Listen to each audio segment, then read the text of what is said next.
Hey guys, so I just wanted to show you how I use the Mastery Path Planning template. When you click the link to the template, it should take you to this screen. You're going to click the blue Make a Copy button to make your own copy that you can edit. And so I use these big squares as the activities, and you can just drag this over here. And when you need more, just Control C to copy, Control V to paste.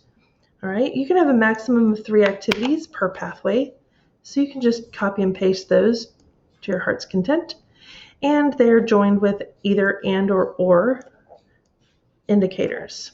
All right, so we could do something like this.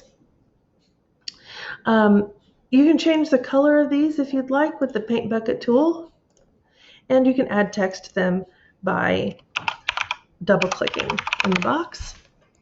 If you want to make this really look like Canvas, then the and symbol would kind of go on top of the two of these.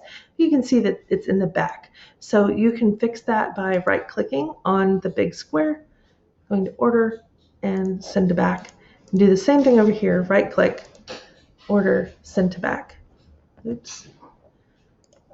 And that will put your little and symbol in the front, and it'll look a lot more like it will in Canvas.